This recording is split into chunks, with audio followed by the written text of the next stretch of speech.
Break family, welcome to another episode of our show. Time to talk about AEW Dynamite. And Jean Paul, we had a lot of matches now that are going to be announced for Revolution. We're like 3 weeks away of like this first pay-per-view on AEW on for 2022. So how do you feel? We have a new stipulation added. We said that like CM Punk and MJF are going to be feuding at Revolution. Now we have a match that like kind of like remembers like the 70s, and already they did this once, and it's very related to Valentine.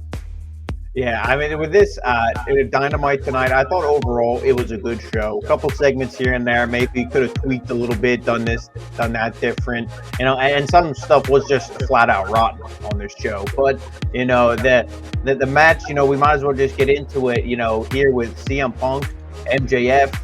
And, CM Punk, he cuts a promo. He has this little box, and you think, okay, what's in it? And he opens it up, and it's a picture of MJF. Pretty much because MJF is, CM Punk says he inspired a bunch of wrestlers to get into wrestling. People mimic what he does, whether it's his in-ring style promo, even the way he sits. All this stuff. It's a picture of MJF, a little mark. He's meeting with CM Punk. And he's like, you know what? The cost of admission is going to, when you met me that Friday, is going to pale in comparison to the cost your body's going to go through in this dog collar match. So boom, a big stipulation dog collar match. This falls a little flat because they already did it with Cody and Brody Lee. Yes. And Cody, we'll talk about Cody, maybe at the end of the video at some point, we'll talk about Cody and, we think, but there is nothing to think. It is what it is. He's gone, and we got to wait and see where he goes. But I agree with you, and the stipulation to me, again, it didn't do a lot also for me. Why? Because like I said, they did it again. Greg Valentine, they're probably going to have him already in that. He mentioned Roddy Piper. They mentioned Piper, yeah, exactly. And what did you think at the end of this, though, when MJF comes out and he doesn't say he played a good heel, though. He did play a good heel. I like that because. Go ahead. Give me your thoughts. I say, I like it because, you don't see MJF fire back, because I thought the promo was at its end point already. Sometimes the segments with them go a little long, even though they're good. This was great. MJF didn't say anything, but we saw later on the show, Tony Khan signed it off. It's going to be a dog collar match, and I think these two, because they're such good wrestlers, and their characters aren't even characters, it's who they are, and they're going to sell this great in the ring, and it's going to be a great match. I think, no offense to Brody Lee or anybody, but I think it's going to be a lot better than that first. Yes, and the main thing is they're redoing something that has already been done on Dynamite, but at least in this feud, it calls for it. Whereas maybe Cody and Brody Lee didn't really need it. They just wanted to recreate, get guys from the past, legends. We did this and all of that stuff. But I feel in this situation, it fits. And like you said, MJF on this picture, like I put it before, he leaves. He doesn't say yes or no. He's just kind of shitting his pants. Oh my God, look what I've done. Now I'm gonna have to fight in this. So it's gonna be good. CM Punk also said that what is the best learning process for him? Where did he learn the most? Losing matches. So there you go. So he's learned a lot about the match that he lost with MJF. So now we're going to see a different version of CM Punk. So we're going to see that on March 6th. It's going to be cool. Moving on, Paul, to this first match of the night, and that was Bryan Danielson with Lee Moriarty. To me, way too long of a match, and we go from the Bryan Danielson that will put guys Izzy or he'll be so secure in the ring, whereas here he took 10 minutes to do the same to a guy that doesn't really deserve that much time, at least for me. Yeah, and between that opening segment and then the end of this match, it was already 8:30, so that just shows you how long that this really went, and they're trying to get Lee Moriarty over. And the one thing with this isn't Undertaker versus Jeff Hardy in the ladder match. This isn't a guy who's been established on TV for how many years, finally getting his big match with a champion or a top guy. Lee Moriarty, I think they said he has 5 wins or something. Yeah. On YouTube or Dark or Elevation or Rampage or a show that we don't watch because nobody watches because it's not exactly. The only important show is Wednesday 8 to 10. That's the show that matters. Yes, that's your flagship. Yes. So the guy's a good wrestler, or maybe it was Bryan Danielson working his magic, but I think Lee Moriarty, I'm not going to take nothing away from him. This was a good match, but if he was a person who was more over, this would have been more believable. But Bryan Danielson, eventually, he, after a grueling match and everything, he gets the label. We don't got to go through it. He gets him, he grabs his arms, boom, boom, boom, stomps his head. and then he gets him in a cover like this. The ref lifts the arm. It's like a limp noodle. He's like, nope, I'm calling it. And Bryan Danielson wins here. But the match a little too long. And then, Moxley comes out and, great promo by Moxley. I mean, that's the one thing is Moxley, he always is a good promo. And I like this. He's like, you know what? I thought about what you said. You want to form a group. And, it's like, man, I don't see any downside to that. But the one thing that I was thinking is, you want to form this group to do all these good things you said? Or is it because you're scared of me because, the only thing I've done here the last 3 years is beating everybody who's put in front of me. So are you just trying to avoid that? And Danielson, it's like, oh no, so he said, before before I join forces with you, I have to bleed with you. I got to go at you. We gotta fight. So like you said, maybe he's avoiding the match, but this is what we didn't get at Full Gear because of the situation with Moxley. So I think they're gonna just move it here for Revolution. Yeah. So I think it's good, and then probably they will make the tag team or they will make the faction, whatever. But like you said, good, solid promo by Jon Moxley. The guy might not be a cup of tea for a lot of people. Cup of tea when it comes to professional wrestling. His ability, but when it comes to delivering, I think he's really good. And this is going to be a good match for Revolution. Revolution's card seems to shaping up to be really cool. Pay-per-views sometimes a little long, sometimes a little match heavy, but usually most of the matches are ones you want to see. Exactly. So Paul, we got to hear a little bit about Keith Lee. A lot of people very happy. There's a lot of fans that love Keith Lee that are really excited from him to be on AEW. There's a lot of them that also hated the situation. They were like, oh, it seems like instead of going to the gym, he's going to any kind of buffet, Chinese buffet, for $10 or something. But he got a good promo, and I know that here he'll have more opportunities to show what Keith Lee is all about. Yeah, and Keith Lee, I think he's going to win that Face of the Revolution ladder match, and I believe he said TNT champion. Yes. So, okay, now we know he's not going to go after Hangman Page, which, it makes sense. Both guys are baby faces. I don't want to see that match, and I don't think, they're going to take the belt off Hangman and put it on another baby face. That's going to be like an Adam Cole or a Bryan Danielson or somebody, like that. But this was a good, promo by Keith Lee. Obviously, we're big fans of Lucius, and I think he's going to win the ladder match. And I don't know what you're doing with the TNT Championship, especially with what we saw here in the main event, but I think he's going to be the next guy to win it. Hopefully he does, because they need to have the guy that just debuts win the main thing, because they didn't do that right away. Remember what happened with Brian Cage? And I know everybody might say, guys, you're a broken record, but you know what? This record's on repeat until he appears on my screen sometime Wednesday, 8 to 10. Miro should still be the champion. This long run, oh my God, who's going to defeat this Bulgarian monster? Keith Lee. Yeah, and actually makes sense. Two powerhouses, two guys that are built the same. Two guys that can give us the type of match that is going to be technical, at the same time it's going to be a lot of power, a lot of big moves. So it's going to be okay. So he needs to come back. Hopefully he's ready. He's been given interviews, so I'm assuming that he has to be on his way to be ready. Talking about another guy that could potentially steal Keith Lee's thunder is Wardlow. He went against Max Caster for the Acclaim, and at the beginning, Max a little bit of offense. He's like the new version of the Thuganomics, John Cena. But in the end, we got to see of course, the power bar, the power bombs, and all of that. Wardlow. If it's not Keith Lee, I'm putting my money on Wardlow. So because they actually pushing him as a huge baby face. But now that you mentioned Keith Lee winning, the one thing that it could happen is just the feud with MJF. So if he doesn't win, he's not completely, it's not a bad idea because he has the feud with MJF yet. Yeah, and it's a ladder match, so nobody really, if you don't win, you don't really lose.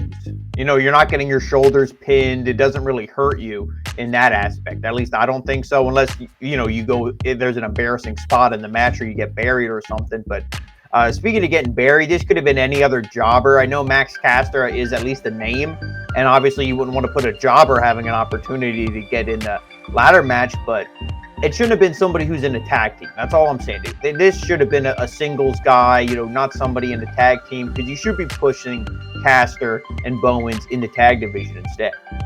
Oh yeah, the one thing is they shouldn't like you said, and then he took care of both guys. So you're burying the tag team. So I don't know. The Acclaim, they're trying to get there. They had the championship opportunity. Are they going to be champions? No, they're in that lower mid card in the tier. I feel like they could, let's say next year, this time next year. I think if they keep pushing them and they get over, then they could. But no, I mean, right now you have right now, definitely exactly. They're mid card or like top tier, like the second one. They're not main event. They're not ready to hold those championships, and they're gonna work. Let's talk about actually to the current AEW Tag Team Champions. The one thing that bothers me here, Paul, is like, why is Christian not fighting? Is he injured? No. Why is he like the spokesperson for these guys? I don't understand that. And he could be having legit matches in Impact right now too. I don't understand what this is. And again, some of these guys who went here, would WWE really have been that worse? Maybe the backstage politics was worse, but I mean, hey, you're not doing anything. You're not wrestling anymore, or do the indies. Just, hey, go all over, wrestle wherever. But yeah, no, I don't understand. But yeah, I mean, the promo, some double entendres, little jokes here. Jungle Boy likes 3-ways, whatever. A 3-way tag match instead. And I don't know. There again, you forget who the tag champs are on this show because they're not. Yeah, no, it is true. Like absolutely, like the one thing that they don't feature anymore. And remember, before at the beginning of AEW was the women's division. That was like the thing that like needed a lot of help. That was the weakest link. Now I think is the tag team because they were really like featured as it should. So let's go to the next one. And actually, this is like a promo by Britt Baker, and we have the guys like the heel or the evil guy or the villain from like Karate Kid. Yeah. Karate Kid. Like this was cool, but I don't know what the reference is. Maybe because they have a new season on Netflix. I don't know what it is, but I don't understand this either. To me, it buries Britt Baker. Imagine if Charlotte Flair, was like, oh hey, Cobra Kai, help me out. No. Yeah, plays John Kreese on Cobra Kai. Okay, cool. I mean, Sensei. No, to me that buries Britt Baker, but AEW doesn't take itself serious. Only certain people in AEW take itself serious. Yes. So, I mean, this was dumb. And Shivani doing the whole DMD thing. Essentially, it was Mercedes Martinez said she was going to kick Thunder Rosa's ass, and then Britt Baker's like, "Well, you better, because I'm the only reason why you're here." Blah blah blah. And then she says she'll be the most dominant woman in the women's division. This is just hyping up the no DQ. And the thing with like Thunder Rosa also, like you said, like that's the main feud. That's the only feud that actually matters right now because aside of like Thunder Rosa, there's not really like any baby faces anymore. Or the ones that are like Bill, we don't even see them. No, they buried them. You had Ruby Soho, but then loses to Nyla Rose. Dan, Jade Cargill, like she's actually healed, so you don't need her. Hikaru Shida is in Japan, so you haven't built anybody else. Red Velvet is no. I mean, Tay Conti, you're not gonna do it again. Anna Jay, no. Those are like just to like show attributes. That's all there is. So let's talk about Paul. Like this is again one more time for me. The AEW World Heavyweight Championship is not. It doesn't have the relevance or the importance that it should have. I mean, Adam Cole came out, like Hangman Page is like kind of a promo. He came out. He said a lot of good things. Hey, it's cool that you beat like Kenny Omega. You beat also Bryan Danielson. You did all these things. Now it's my turn. I'm going to dethrone you. And he says, finally, you're actually not going to be the other Adam. Like that's cool. I like that at least Cole in the promo work he's still really good. I mean, maybe physical or like shape wise he's not as like rib as it was on WWE, but at least the promo work is really cool. I like it. Yeah, I mean, and you even seen that sign there. Adam Cole has a dad bod. Yeah. I mean, the sign says it all. But no, just to touch on what you said earlier, yeah, this should really be a main event segment. Your champion should be the last thing you see. We always say SmackDown does it great. Roman Reigns. With Roman, yes. He either starts the show, or you see him when he pulls up to the show, and you hype when he's going to be on the show in the main event. This was just thrown in the middle of the show, kinda in the middle, more towards the beginning, just thrown randomly in there. But enough of that. The promo was great by Adam Cole, and the whole time they're showing close-up shots, and I'm thinking maybe this is because last week so many people made fun of how small Adam Cole looked next to Hangman Page. So I'm like, maybe they're doing these close-up shots, kind of mimicking what WWE did to hide the height difference. I'm thinking it's that, or Red Dragon is going to sneak attack. Yeah. And, Red Dragon sneaked attack, but not when I thought they did. Kind of remind me of the Undisputed Era days. Oh, yeah. Adam Cole, he got a promo. He's like, hey, like you said, may the best man win. Let's be legit. I just want to do this man-to-man. And they shook hands. He left the ring.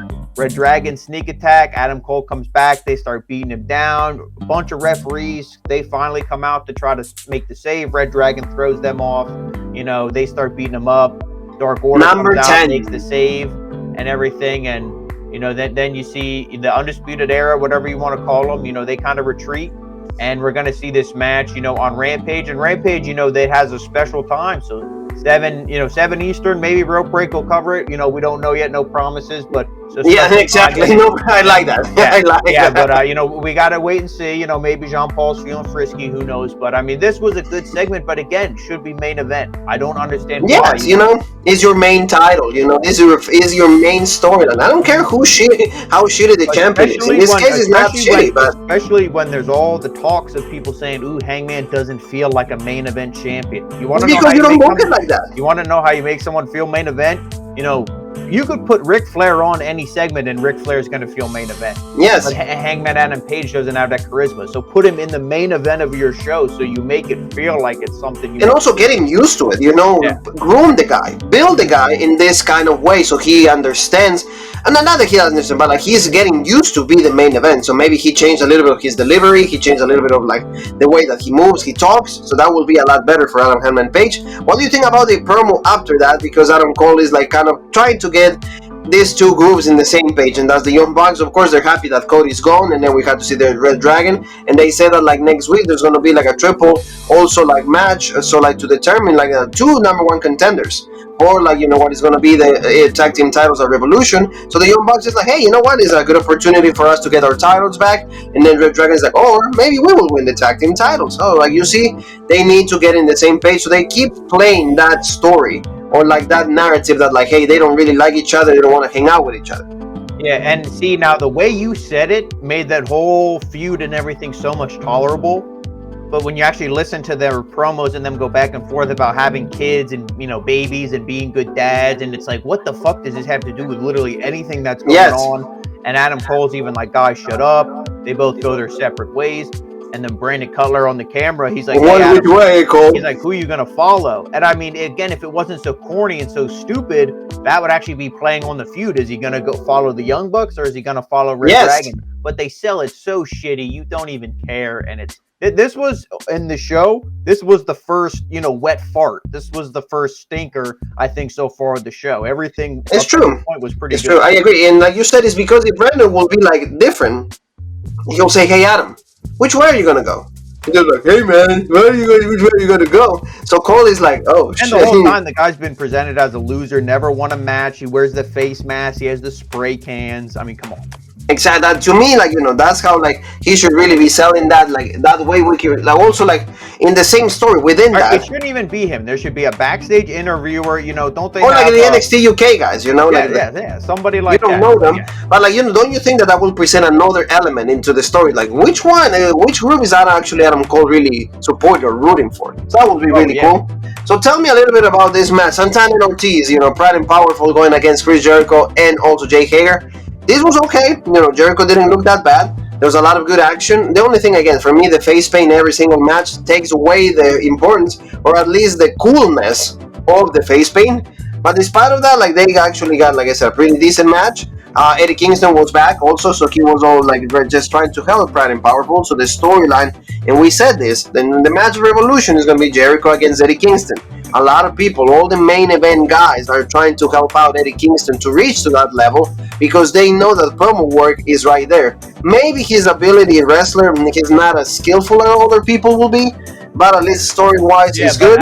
He sells his character. If you look at Eddie Kingston and he wrestled like Bret Hart, nobody would believe it. But Eddie Kingston and they're fighting like a brawler. Yeah, maybe he hits a suplex or something, but he's mostly punches and jabs and stuff like that. You believe it because that's the kind of person he is. And I mean, no, this match was good. Eddie Kingston being out there, I mean, it sold into the ending of the match, but most of this match wasn't picture-in-picture, I feel. So that kind of killed it for me. But, I mean, it was good. I'm glad Pride and Powerful won. The ending, when Jim Ross was like, oh, why did Jericho attack Eddie Kingston? Because he was on the apron. What the fuck do you mean? Yeah. So that I'm like, Jim Ross, out of all the people, I can't believe he said that. But you saw he was on the apron. The Jericho did that, like, springboard drop kick. He took him out. Santana hit a big clothesline. I guess that's his finish. I'm not. It's the discus clothesline, yeah. So, I mean, we never see his finish because normally they hit the street sweeper or something like that. But Santana Ortiz was mostly taking out Jake Hager on the outside and everything. So Santana hits that big clothesline. They win. And like you said, if now they have that, they're done with the Inner Circle. They can go on in the tag division, badass. And we're gonna see this. So this is going to be good, and hopefully, like you said, a match at Revolution put Kingston over. Yeah, no, and out of all of the guys, Jericho should do that. Put Kingston over, because remember, big match with Danielson, lost. Big match with CM Punk, lost. Big match with Cody, well, now gone, lost. Jericho should be the one. Okay, let's legitimize this guy. Even Moxley, remember, AEW Championship on the line, lost. So this will be the opportunity for this guy to reach to that level finally, where he can actually be the guy that he wants to be. So that's what I think it should be. And now, Paul, let's go to like the Thunder Rosa and Mercedes Martinez match. Those are no DQ. Thunder Rosa kind of resemble and Kill Bill here. Thunder Rosa, she always has awesome gear. Whether it's like Wolverine or whoever, I mean, she always has badass gear. And she's a badass chick. And the one thing about this match, and Mercedes Martinez, we praised her Impact and, NXT, all this stuff. We said she's so legit. I even said, if she would have beaten Rhea Ripley for the belt, I said that would have been badass. So actually, you wanted her to actually hold that NXT Women's Championship. You actually said, put the championship on this girl. Yeah, and she got called up into that bullshit faction and then done. But no, I mean, they didn't have to have the garbage death match. There was no reason for it. I mean, fighting in the crowd, all that stuff. It takes me out of it when the feud doesn't make any sense. And then, especially with what we saw in the ending, that's kind of what I was hoping for. But, you shouldn't have had to go through a match like this. They beat the hell out of each other.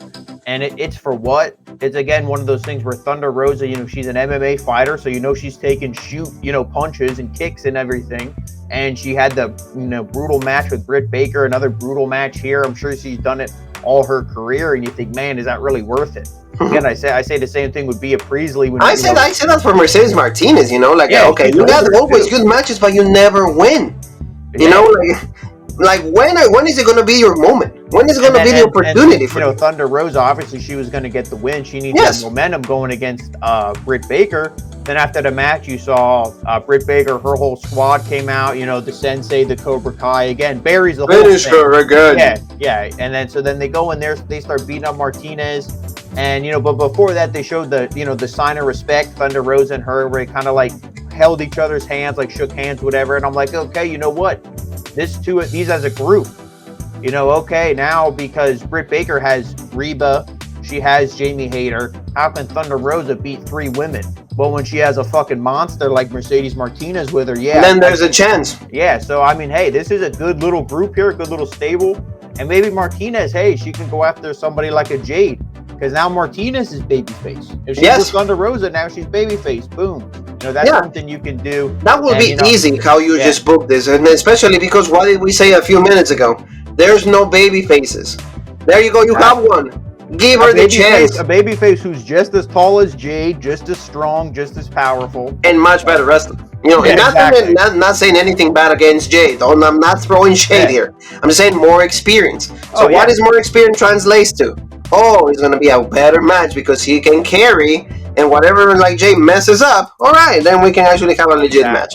So we're going to see this also like on next Dynamite. House of Black, this I'm sorry, but like Malachi absolutely lost. I don't know if he feels the same as like Aleister Black on SmackDown, but to me the feud with Penta, lame, exactly. Like he should be, and now that Cody's gone, can we forget about all of these things with like Malachi? And now Malachi, she should be.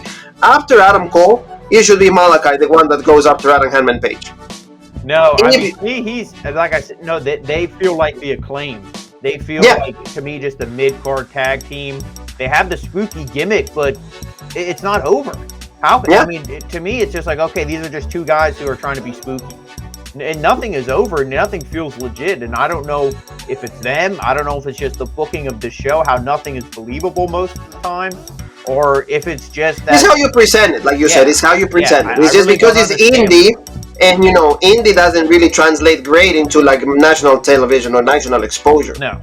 Indie is great. I mean, we're not criticizing here. We've done GCW. We've done everything here on Robring. But again, some things that like are just like over in the smaller scales. That doesn't mean that at a wide audience, it's just going to translate the same. Yeah. So it doesn't do that. So like you said, we're going to see that. We're going to see also like Adam Cole, like we mentioned before. We're going to see this like the winner of like the Battle Royale is going to have the opportunity for like the Luchasaurus and Jungle Boy. There's going to be a triple tag team opportunity. Yeah. This is going to be interesting. I don't know if we know all the teams.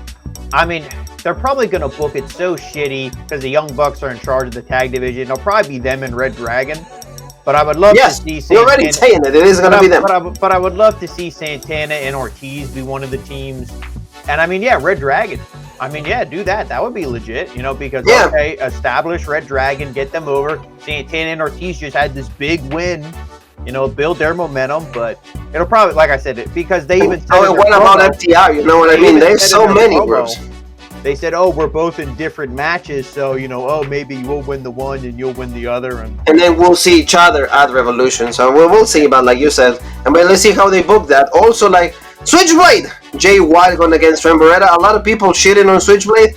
I don't think he's the greatest wrestler in the world. I don't think that. But I think he adds a lot to the table. But again, AEW or like USA, like American like wrestling companies, they don't take it seriously as these guys are like Jay White. Is he gonna have the same impact? No, I don't think so. Nobody knows because he didn't have the same impact on Impact. So I don't know if it's gonna have the same impact here. They like to do surprises and everything, but isn't sometimes when WWE did vignettes on a guy, and not like Veer, not like when Veer's coming for the last like 9 months. Well, they don't know where he is. But like an actual vignette on a guy, and you saw like like Karrion Kross, when we saw stuff for him in NXT, always did him legit. Yes, build the guy up. Most people don't know who Jay White is. If you're a fan of New Japan and that kind of stuff, you do, but not every single person who watches AEW knows who Jay White is. Yes, so I mean, you have to watch New Japan to know who Switchblade is. Build him up. Build all this stuff up. I mean, in his promo, he did a little bit. Oh, I beat Kenny Omega, IWGP United States Championship, blah, blah, blah. So he was at least given a little bit of backstory about who he is and everything. But again, you know, because we know Moxley held that belt. So if you go, oh, okay, so that belt, Moxley held it. So, okay, legit guys hold it. So this guy must be legit. Yes. So you kind of make that correlation. But no, AEW needs to do a better job of hyping these guys up to make the general audience actually know who they are. Yeah, exactly. Because like you said, not everybody that watches AEW is like a complete savvy on all professional wrestling. Are you going to have his first match on Rampage? I know you're trying to get people to watch Rampage and stuff, but again, that's not your main show. The main problem is you get a guy that like was like a former IWGP world champion, because he was. He was in matches with Okada, or with all these great matches, and then Rampage.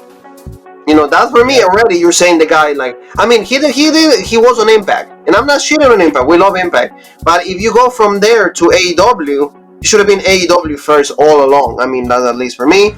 Also on Rampage, we're going to see the Professor. It's not the Professor Serena Deeb. 5 minutes, this is going to be like 2 or 3. Another enhancement talent. This is going to be great. That's the only thing that's probably worth watching on Rampage. I mean, Jay White will be good. Switchblade is going to beat Trent. You know what is going to happen. So Paul, take me to the main event. Sammy Guevara and Darby Allin for the TNT Championship. They had like 2 video packages. Really nice, saying like, hey, we beat each other in the Indies. We beat each other here. Every time that you and me are in the ring, we're like intense. This is just magic. It's just in poetry and movement and emotion. I like this. I like the match. I like this like cutter that he did. This was great because how like quick and how like powerful he goes in when he does the suicide dive, and now Guevara catching him. That was really cool. Oh yeah, I mean, yeah, the match was great, and I mean we'll get to the horrible ending, but yes. I mean, the match itself was fantastic.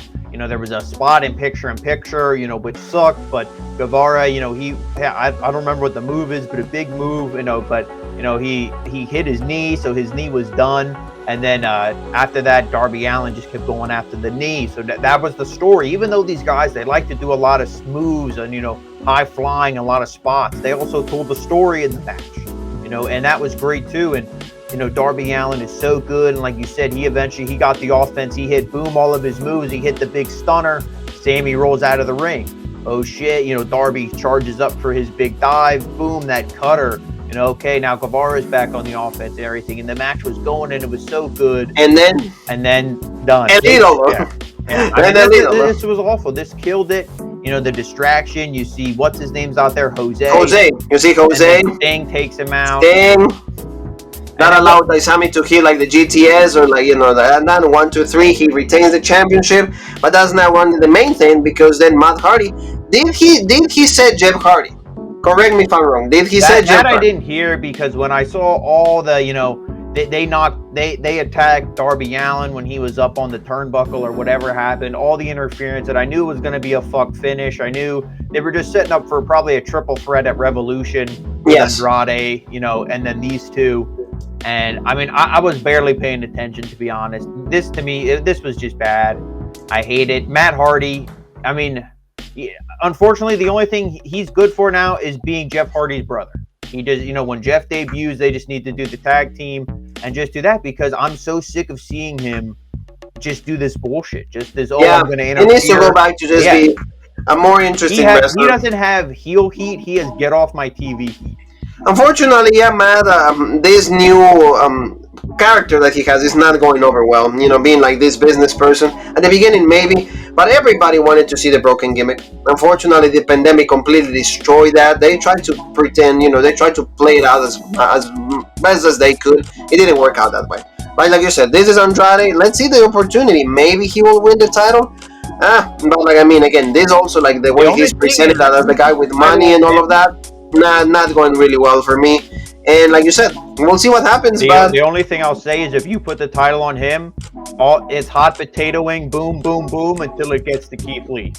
Yeah, exactly. That would be good. It's on a heel. Now Keith Lee can squash this heel. Yes. Then he can win the belt. And that would be a good idea. So that there's options. And Sammy, he has his time. Hey, maybe go and try. The only thing I'm going to say is right now, get rid of the 2 belts. That's annoying. I don't understand why that's a thing. Because there's no need to. Because the other guy already left too. They got the guy I mean, it's just, to me, it's just a stupid gimmick. You see, they'll go the 2 belts. When Keith Lee wins it, he's probably going to hold up 2 belts, and then they'll probably be like, haha, NXT. Remember when you had Keith Lee hold? Yes, exactly. And then what happened with you? Yes, absolutely. They're going to make fun of that. They're going to poke fun of that. But family, this is what closes the show. Thank you so very much for being with us. A good AEW Dynamite. We're getting ready for that revolution. Don't forget, tomorrow we have the NXT UK, the best show of the WWE. Saturday, Jean Paul and me will be right there talking about Elimination Chamber. A lot of things also from WWE. So, Jean Paul, before we go, quick, your thoughts on Cody Rhodes leaving AEW? Yeah, I mean, they set out the thing. You see a bunch of people. Is it a work? Is it a storyline? Is, what's going on here? Is he going to do the indie scene? A bunch of people already saying, he's going to be at WrestleMania. He could be on next week's Raw. So you don't know. The only thing I'm going to say is all we got to do is wait and see. Yes. But do I blame him for leaving? No, because, he wasn't really featured in a prominent role, and you bring in all these people. That's why I wouldn't blame a Brian Cage for leaving. I wouldn't blame an FTR for leaving. I wouldn't blame really anybody for leaving because, hey, right now, Tony Khan, he signed too many people. Until he starts letting people go and doing stuff. I mean, look at what Cardona's doing. He's not signed to anybody. He he signed with Impact, but he's allowed to go wherever he wants. Yeah. So. And, right now is one of the hottest acts in pro wrestling. The guy can do anything. Now he's like NWA champion. He's like the digital media champion. So, everywhere he's going, he's collecting belts. He was the GCW champion, with Nick Gage and all of that. So, great stuff for Matt Cardona. So, family, thank you so very much. I'll give you my thoughts on that, on Cody. I just got along with Paul pretty much. Hey, the guy didn't get along with, the Bucks, Kenny Omega. There's a lot of reports on that. If he wanted a different, start for his career, okay, he's actually the hottest he's ever been. He's more knowledgeable now. Maybe he will have more of a pool in WWE. If they're going to give him the chance or he understands his role, hey, the guy is not doing this for the money, they said. They said that they offer a big contract to resign. Clearly, he's unhappy. You got to go wherever you want to feel happy. Are you going to treat him better on WWE? Only time will see. But WWE has a record on, treating guys like 1 or 2 days good, and then they go back to the old shenanigans. Hey, he knows where he's going. That's all I gotta say. So, family, thank you so very much one more time. Don't forget, busy weekend for us. Take care, and don't forget to subscribe, hit the bell for notifications, and also where they can find. And then follow us, Rope Break on Facebook, OG Rope Break on Twitter, Original Rope Break on Instagram, Twitch, and TikTok, and of course right here on YouTube, the home of the #1 podcast in the YouTube wrestling community, the Original Rope Break. And you and me have one more thing that is left to say, and that is...